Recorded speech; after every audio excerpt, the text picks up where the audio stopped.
de participar deste evento, desta iniciativa tão interessante, tão corajosa e assim tão criativa, não é? Esse seminário sobre teologia do corpo, um seminário online, um seminário que certamente abrangerá tanta gente, Brasil afora, e fará tanto bem a tanta gente. Né? Esses são os novos areópagos de que falava São João Paulo II, quando tratou da missão na igreja. Bom, eu sei que eu sou um palestrante numa série de outros palestrantes, mas eu gostaria de recordar logo de início o que é essa teologia do corpo. Né? A teologia do corpo é uma reflexão sobre o sentido do corpo humano à luz da revelação cristã. Vejam, porque existem tantas reflexões sobre o corpo que não são teologia.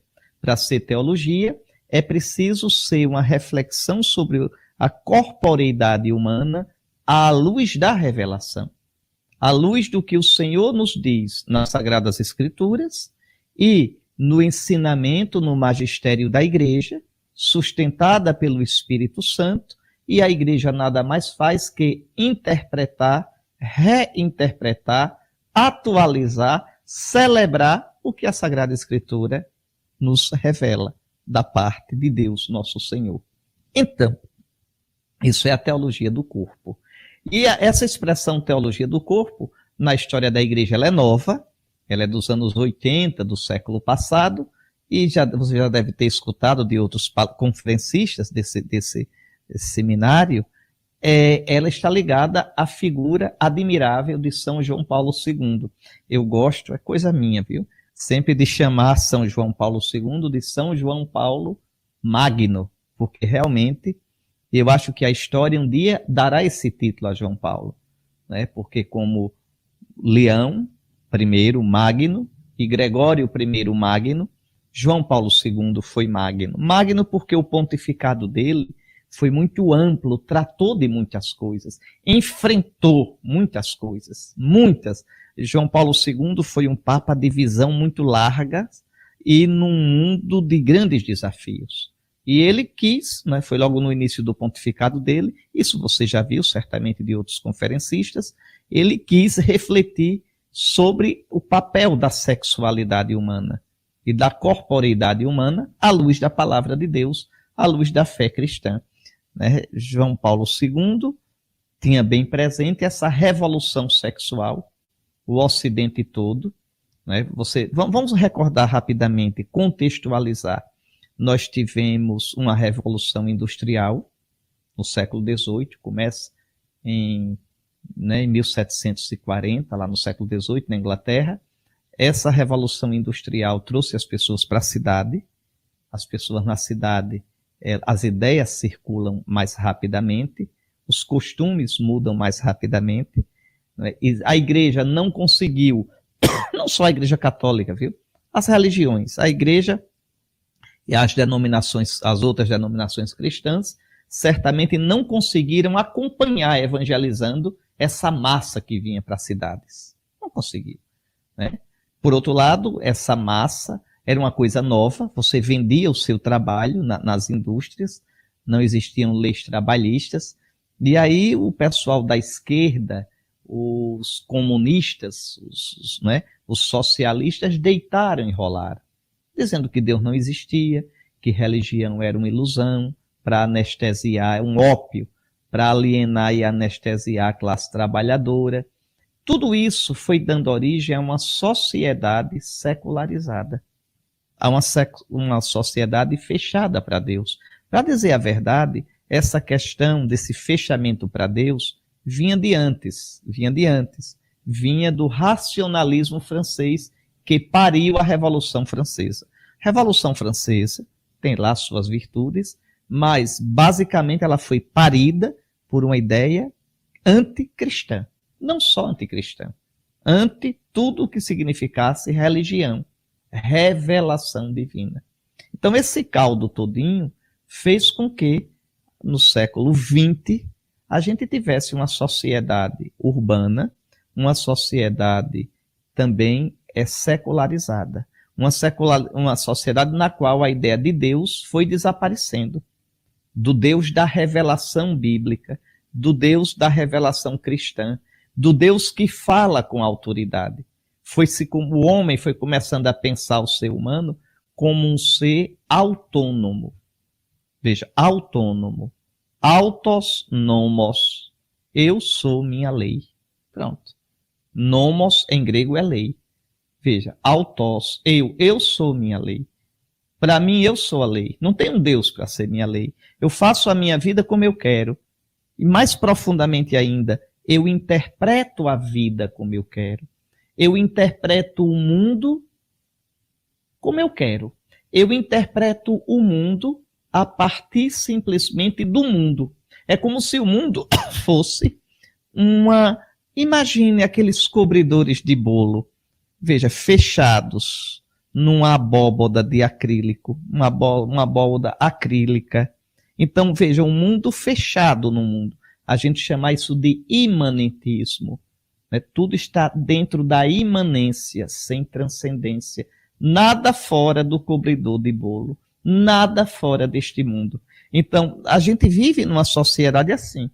Uma sociedade secularizada, sem as marcas do sagrado, sem as marcas de Deus, e uma sociedade imanentista, autônoma.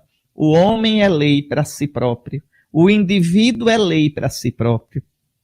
E o homem, então, decide o que é certo e o que é errado. Ora, João Paulo II quis falar para um mundo assim. João Paulo II, como também Bento XVI, foram dois papas que perceberam muito, tinha muito assim no coração, a questão da secularização e do imanentismo, do relativismo. Tudo é relativo ao homem. O homem decide o que for bom para mim é verdade, o que não for não é verdade. Tudo desaba, tudo desanda, tudo se estiola. Esse é o mundo no qual nós vivemos. O mundo de agora não é muito diferente, não é nada diferente do de João Paulo II. Então, o Papa, como professor de filosofia, João Paulo II era um filósofo, não é? Um filósofo e também um místico. Ele, já como cardeal, tinha uma grande sensibilidade com a questão da sexualidade humana. Qual o sentido da sexualidade humana? Qual o sentido da corporeidade humana, do corpo? Porque o corpo é o modo como a gente se relaciona com o mundo, com os outros e até com a gente. Sem o corpo, o que é que eu sou? Uma alma desencarnada, que não consegue se comunicar com ninguém. Então, o corpo, olha como é interessante, o corpo me individua, eu estou aqui, não estou ali, eu, não sou aquele, não sou aquela. O corpo, mas ele não é uma prisão, ele é a sede do meu eu, mas através do corpo eu me exprimo, eu rio, choro, abraço, empurro, amo, odeio. Veja, quando eu estou mal do meu corpo, a minha alma também é prejudicada. Quando eu estou bem, o meu ânimo, olha a palavra ânimo, ânima em latim. Veja, a minha alma também se revigora. Então, a corporeidade, João Paulo II pergunta qual o sentido do corpo? E como o corpo é sexuado, não existe corpo assexuado, corpo humano, qual o sentido da sexualidade? E ligado à sexualidade, qual o sentido do amor? Do amor expresso sexualmente. O amor homem e mulher. Né? Interessante que Bento XVI também continua essa reflexão na Deus Caritas Est, quando trata de modo maravilhoso do eros, do erotismo.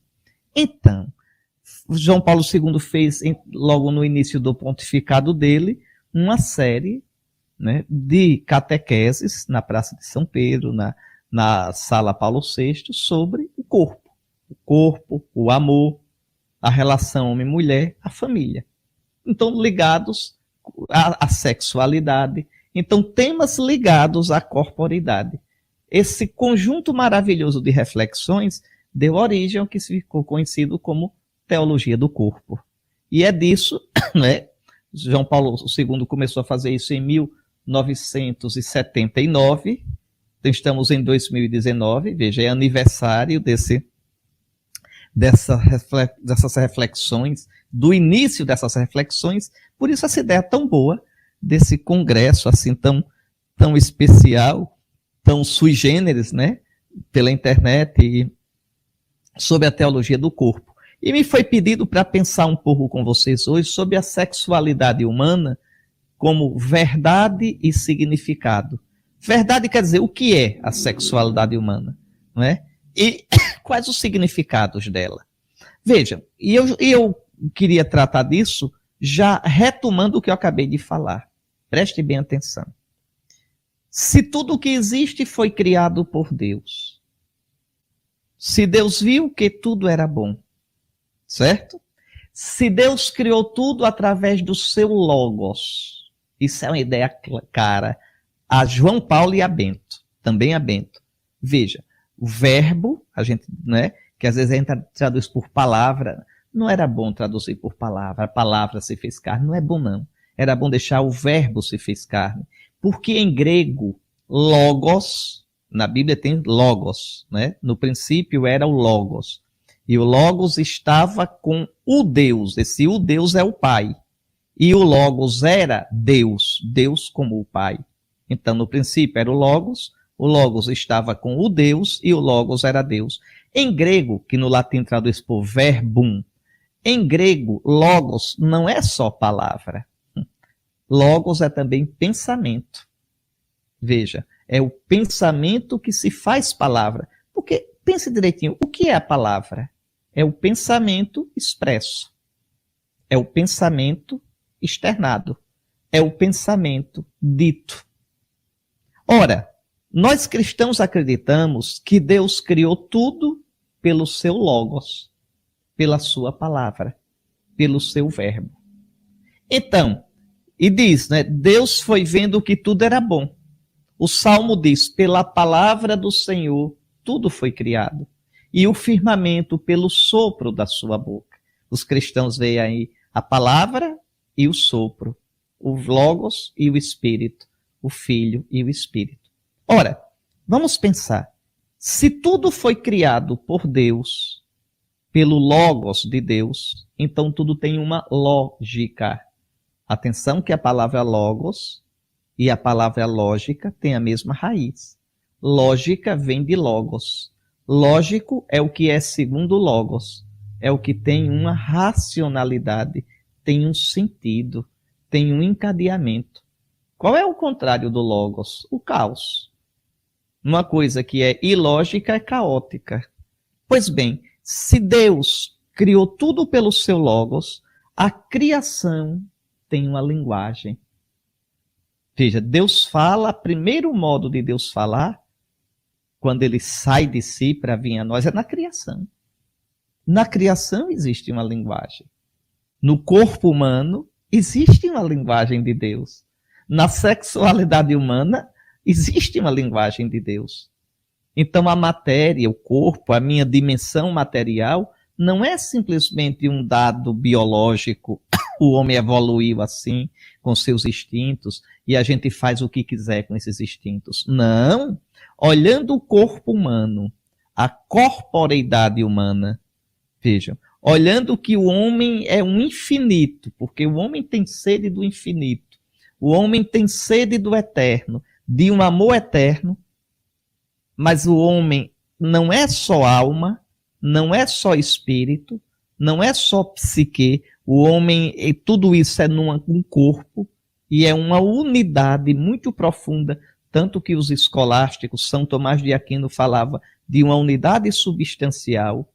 Então, o meu corpo, o fato de o homem, do ser humano, ser macho e fêmea, o fato do design do homem e da mulher serem diferentes, e não só o design, mas a psicologia também, a tal da psicologia diferencial. O que Deus quer dizer com isso? O que Deus escreveu? Que gramática Deus usou ao escrever a corporeidade humana, a sexualidade humana? Então, um cristão deve ouvir isso. Além disso, o cristão tem a palavra de Deus explicada pelo magistério da igreja. Mas olha, o cristão deve ajudar o mundo, mesmo que não creia naquela palavra de Deus, no magistério, mas deve ajudar o mundo a aprender a ler na criação. A ler na criação. É isto ou o absurdo? O absurdo. É como diz o salmista: a minha alma tem sede de vós, minha carne também vos deseja. Veja, é no homem todo, corpo e alma, que está escrita a linguagem de Deus. A Escritura diz, bom, como eu vou falar da teologia do corpo, eu estou falando da teologia do corpo, eu vou tratar do que a Escritura diz também, né? Do que o magistério da igreja diz. Uma grande novidade de São João Paulo II é que muitas vezes na tradição da igreja, quando a igreja falou do corpo, ela falou de modo muito objetivo, né? A castidade, a questão da reprodução, do ato sexual, da masturbação, da virgindade, essas questões todinhas foram tratadas assim, pão, pão, queijo, queijo, não é? O que é castidade? É o uso da sexualidade do corpo de acordo com a revelação e os mandamentos de Deus. O que é a virgindade? Não é? É a abstenção, o não conhecer, ter tido relações sexuais, né? O que e assim, então tudo muito objetivo. O que São João Paulo II fez de grande foi ler toda essa doutrina da igreja sobre a sexualidade do ponto de vista da pessoa. Porque o corpo, o sexo, são corpo, sexo de uma pessoa, que é um sonho, que tem uma subjetividade, sua consciência, seus problemas, seus sonhos, sua sede do infinito, sua abertura para a eternidade. São João Paulo II foi muito influenciado também por isso, por uma corrente filosófica muito importante do século XX, né, o personalismo, que olhava muito, não é, o ser humano como pessoa. O ser humano não é só indivíduo, não é só um representante da espécie humana, mas é um representante da espécie humana como um boi é representante da espécie bovina, ou não é? Ou um gato é representante dos felinos, ele é um exemplar dos felinos, mas o ser humano é pessoa, ele tem um mundo subjetivo, cada pessoa é única, é um pensamento de Deus que não se repete jamais. Então não existe só o sexo humano, mas existe o sexo do João, do José, da Maria, da Carla. Vejam, o sexo no ser humano tem uma dimensão de subjetividade. Desse homem, desse ser humano que tem saudade do infinito. Então, a grande novidade do Papa João Paulo II, ele foi genial nisso. A gente deve estudar muito a teologia do corpo de João Paulo II, porque ele conseguiu ser totalmente fiel à Escritura e à tradição da igreja, totalmente fiel, não veio com conversinha mole, mas ao mesmo tempo colocando, veja, numa abordagem totalmente nova, contemporânea. Isso que é tão caro ao ser humano de hoje, a subjetividade, né? Eu ser respeitado como pessoa. Não é somente falar de modo frio do sexo, não é somente dizer isso é pecado, isso não é, isso é assim, não, mas tentar ver o porquê. Lembrando que o sexo, a sexualidade ajuda a construir a pessoa. Então, a primeira coisa que eu queria chamar a atenção, né, para João Paulo II, veja, a sexualidade é sexualidade da pessoa. A sexualidade, ela estando ligada não só ao corpo, mas também ao coração, aos sentimentos, ela ajuda a pessoa, ela é expressão da pessoa, ela é construir a pessoa no seu caminho de relação com Deus e com os outros. Porque a sexualidade, ela é amor, isso é Bento XVI. Bento XVI pegou lá de João Paulo II e destrinchou um pouquinho mais ainda. A sexualidade, ela tem uma dimensão do amor enquanto doação, do amor enquanto entrega, mas tem também a dimensão erótica, do amor enquanto impulso, do amor enquanto força, do amor enquanto prazer. Veja, Então, olha como é importante. A sexualidade, né, ela é, no ser humano, ela é totalmente diferente dos animais, porque ela tem uma dimensão de subjetividade. Veja, o cachorro cruza com a cadela do mesmo jeito, há milhares de anos. Todos os cachorros cruzam com todas as cadelas do mesmo jeito. E ali não há amor algum. É uma coisa simplesmente reprodutiva. No ser humano, não.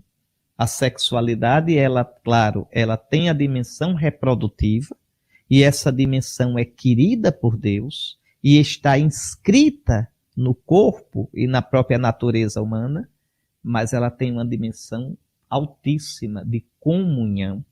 Vou usar a palavra mais técnica, unitiva. Não é só procriativa, mas unitiva. Mas vamos usar uma palavra mais bonita, mais atual, de formar, de fazer, de gerar comunhão. E comunhão é essencial ao ser humano, porque o ser humano é a imagem de Deus.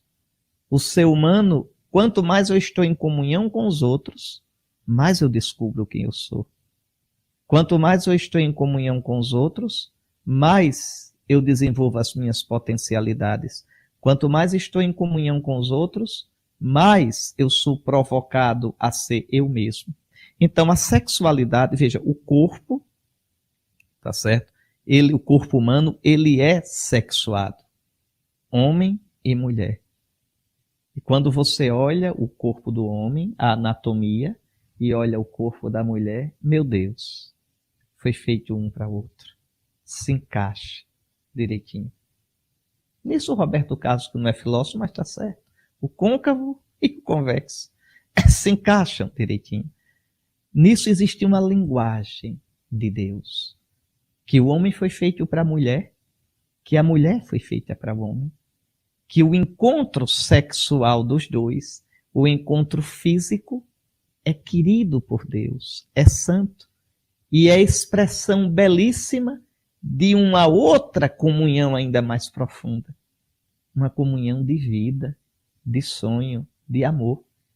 Porque não é só o corpo dos dois que se encaixam, é também a psicologia dos dois que se encaixam. Então esse é o sonho de Deus. Veja, você olhar retamente o corpo humano e a sexualidade humana, né? De acordo à luz da palavra de Deus, isso impede logo de saída você de dizer que você pode ter, no plano de Deus, relações homossexuais. Estão fora do plano de Deus. Totalmente fora do plano de Deus. No plano de Deus só está o encontro do homem com a mulher. Aquele não é bom que o homem esteja só, ele se dá na relação homem-mulher. Nessa corporeidade. Claro que existem outros tipos de relação. A relação entre amigos, a relação entre pais e filhos. Veja, a relação social, nas suas várias níveis, são relações, tudo isso faz o homem. Mas a relação por excelência nesse mundo, olha como é bonito, é o encontro de tanta comunhão de vida entre homem e mulher, que essa comunhão de vida se concretiza, se materializa na comunhão sexual, no encontro dos corpos. Olha que coisa linda. O corpo não é primeiramente para o prazer. O corpo, primeiro, não é uma coisa. O corpo é dimensão minha, é parte minha, é expressão do meu eu. Então, eu dar o meu corpo é eu me dar. Eu abraçar a pessoa amada é eu acolhê-la. Eu ser abraçado por ela é ser acolhido. E nessa comunhão, a vida aparece. Que coisa linda, meu Deus. E não é vida de um bicho, não. É outra subjetividade. É um sonhozinho feito gente. Veja, é um ser humano. Olha que coisa mais bonita, mais bonita. Então, a sexualidade humana, ela tem esse sentido de comunhão. E por isso, o sexo, no plano de Deus, ele celebra a comunhão. Não teria sentido no plano de Deus a relação sexual fora da comunhão. Então não basta ser homem e mulher. mas homem e mulher em comunhão. Primeiro não se começa com o sexo. Primeiro se gera a comunhão, a entrega na vida. E depois essa entrega na vida, essa comunhão, essa partilha de vida, clama por uma expressão física. Clama. A comunhão é tanta que não basta ser só espírito. Os dois serão uma só carne. Olha como é bonito. E tem mais. Essa saudade que um tem do outro, aquele não é bom que o homem esteja só, essa saudade, ela não é só espiritual, ela é física. Ela é erótica. Por isso essa necessidade, não é? Esse eros, esse impulso, essa paixão, não é? Essa saudade que homem e mulher têm, o masculino e o feminino um do outro, como polos que se atraem. Veja, é porque o homem foi criado assim, aberto, sedento um do outro. Mas por que sedento assim? Por que o homem foi criado assim, aberto, carente? Essa palavra, eu estou com carência. Todos nós somos carentes. Porque ela exprime a carência do infinito, de Deus. Olha que coisa linda. No sexo, quando vivido cristamente, vivido diante de Deus, o sexo é caminho para Deus. A saudade do outro é meio de caminho de uma saudade ainda maior do outro, com O maiúsculo. E a prova disso é que ninguém é feliz só porque é realizado sexualmente. Ninguém é feliz. Porque por mais que uma pessoa seja sexualmente realizada, ela ainda tem saudade de mais. Eu quero mais. Muito mais do que a satisfação erótica. Ainda fica a saudade do coração. Ainda fica o desejo de amor. Não, mas eu já amo minha mulher. A mulher já ama o seu marido, sim, mas o marido não enche o coração da mulher e a mulher não enche o coração do marido. Esse amor é meio de caminho, esse amor é o aperitivo, esse amor são as primícias, são a pré-gustação de um amor maior, de um amor pleno, que enche de prazer, de alegria, de plenitude o meu corpo e a minha alma. A minha alma tem sede de vós, a minha carne também vos deseja. Então, como é bonito, como é lindo. Essa é a verdade da sexualidade humana. E interessante é que o ato sexual que gera a vida, esse ato sexual, que é um momento, atenção, ele é um momento, mas não é fechado naquele momento. Porque, primeiro, se você olhar o passado, o ato sexual é a celebração de uma vida a dois. Porque eu me dou a ti na vida, eu me dou a ti no corpo. Eu me dou a ti no sexo. Porque eu te acolho na vida, eu te acolho nos meus braços.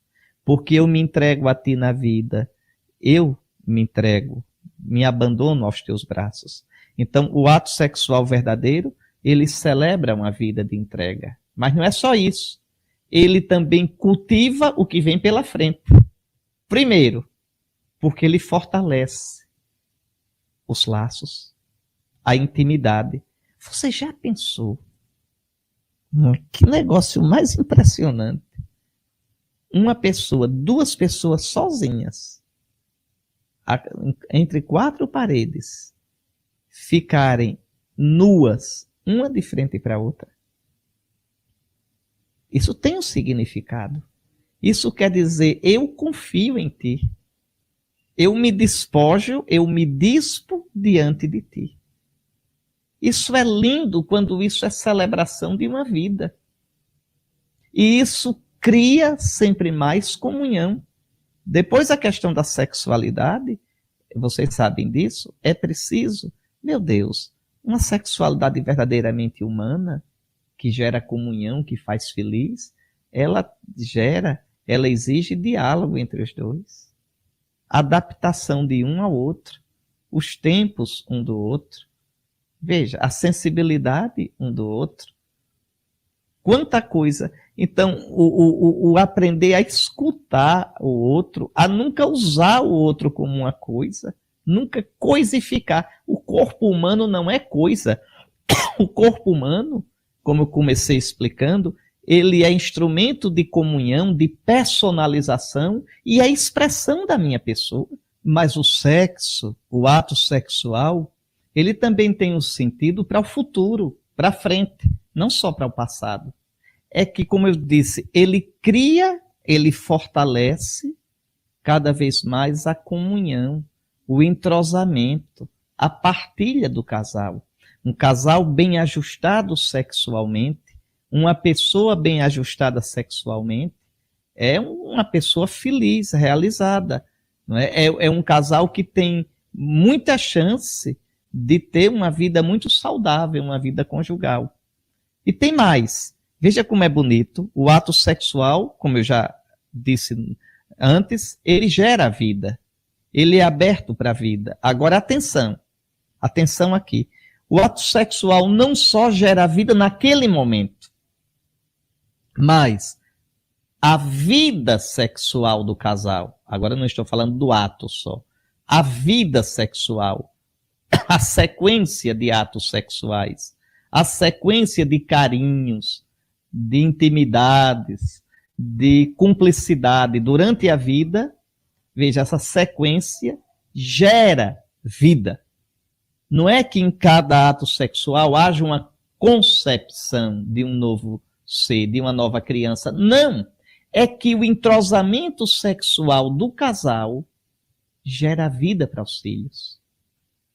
Veja, por quê? Porque faz com que os pais se unam mais, sejam mais cúmplices, sejam mais ajustados. E isso tudinho se reverte em bem para a prole. Então, a sexualidade, veja, o sexo não está ligado só a um momento, ao coito, ao ato sexual, ali pontual, atômico. Não, mas é uma vida sexual, uma vida de entrosamento, de conhecimento um do outro. E interessante é que isso, até o momento em que um dos dois morre, isso é de crescimento constante. Por quê? Porque é o ato sexual de pessoas que nas idades diferentes, nas fases da vida, vão mudando o modo de viver, de exprimir a sexualidade. Olha como é bonito. Então, o ajustamento sexual do casal não para nunca.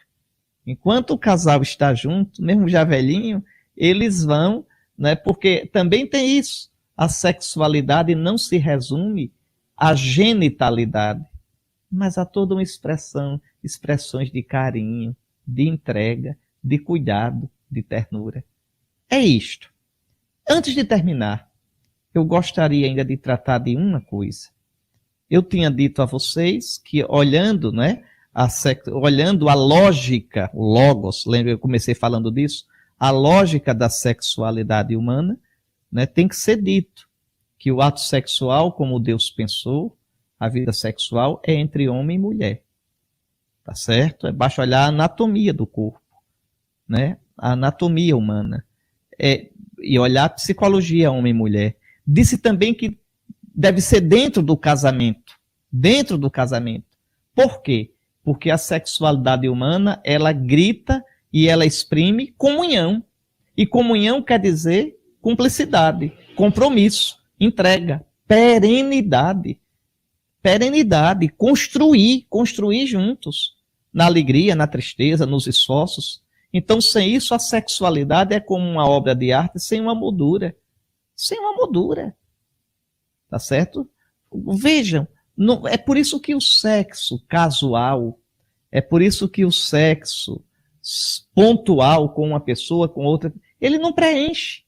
Porque o sexo é expressão de comunhão física, psicológica e existencial, de vida. De vida. Bom, diante de tudo isso que eu falei, e falei com muita firmeza, que no plano de Deus, sexo é entre homem e mulher e acabou. Ninguém pode mudar isso, nem na igreja, nem fora dela.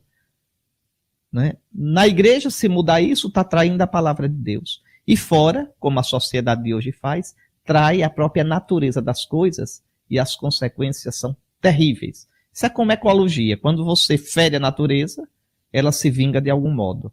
O equilíbrio ecológico é... Então, como avaliar, na questão de sexualidade humana, como avaliar relações homossexuais? Veja, aí eu queria dizer duas coisas.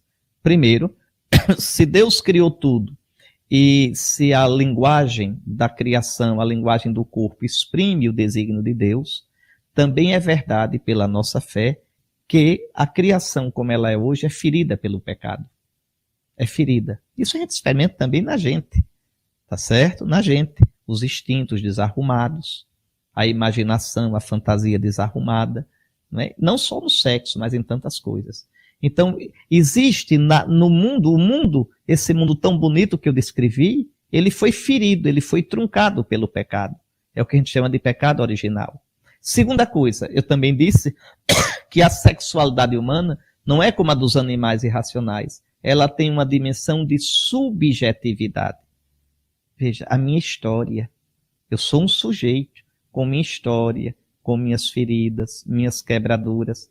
Então, ainda que eu diga que é uma relação homossexual não corresponde ao plano de Deus, e eu vou dizer novamente, as relações homossexuais não correspondem, nunca corresponderão ao plano de Deus.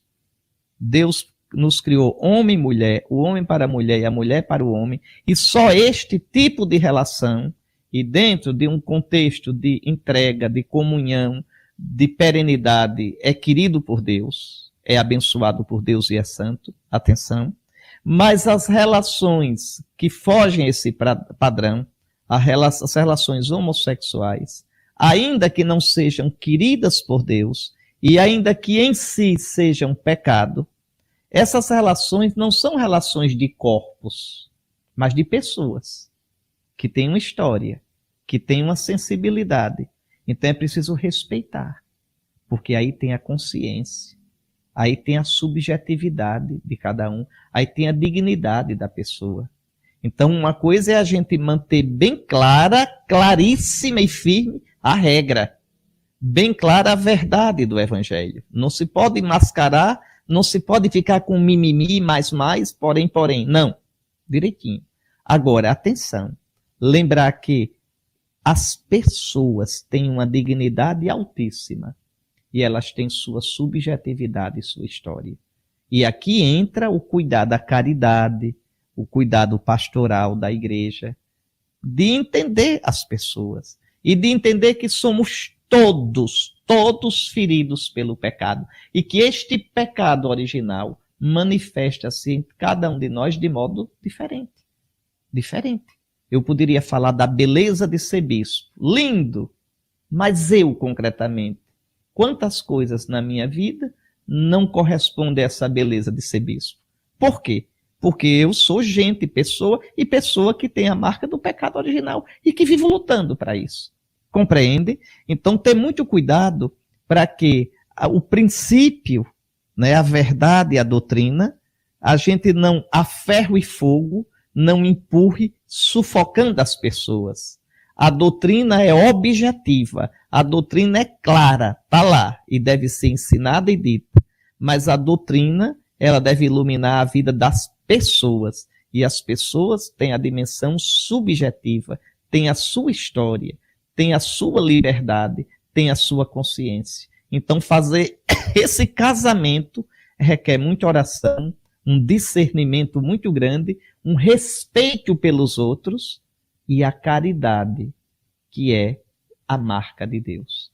Então, coloquei várias coisas, vários assuntos, tentei, assim, dar pinceladas, mas espero que tenha ficado claro, a verdade da sexualidade humana, como expressão de comunhão, como expressão da saudade que o homem tem, o ser humano tem, a pessoa tem um do outro, e que é a expressão da saudade de Deus, a verdade de que a imagem de Deus está não só na alma, mas no corpo humano também, que o ser humano tem esse significado belíssimo, a sexualidade como geração de vida, como expressão de comunhão.